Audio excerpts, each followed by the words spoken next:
Հարգելի հայրենակիցներ,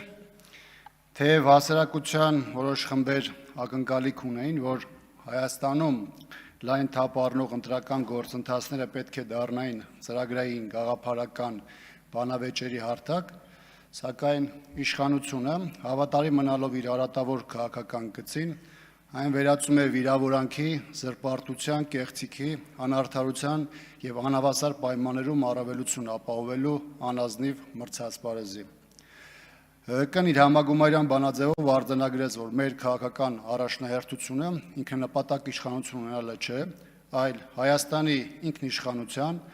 պետականության, ազգային արժեքների ու արժանապատվության, ժողովրդի անվտանգ և բարեկեցիկ ապագայի պաշտպանությունն է։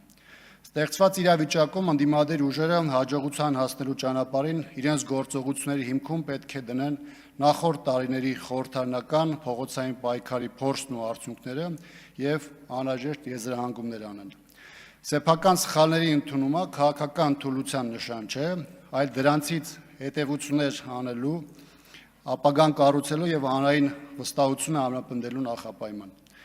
Այլ է խնդիրը, որ իշխանությունը բուն ընտրությունների հարցի իր համար շահեկան լուծման ճանապարհը տեսնում է ոչ թե ազատ, արդար, հավասար մրցակցային միջավայրում պայքարի, այլ ապօրինությունների միջոցով քաղաքական հակառակորդներին մեկուսացնելու, վնասելու, ընդհուպ ազատությունից զրկելու ճանապարհով։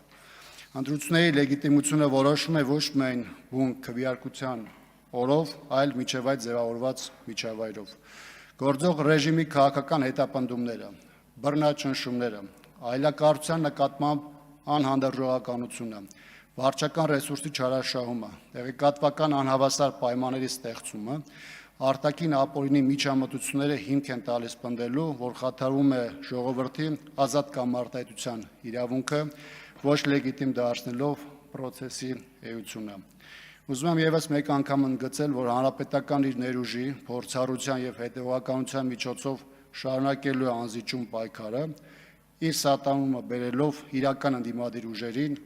ազգային օրակարգին հաջողություն ապահովելու և երկրի զարգացումը ճիշտ հուն վերադարձնելու համար։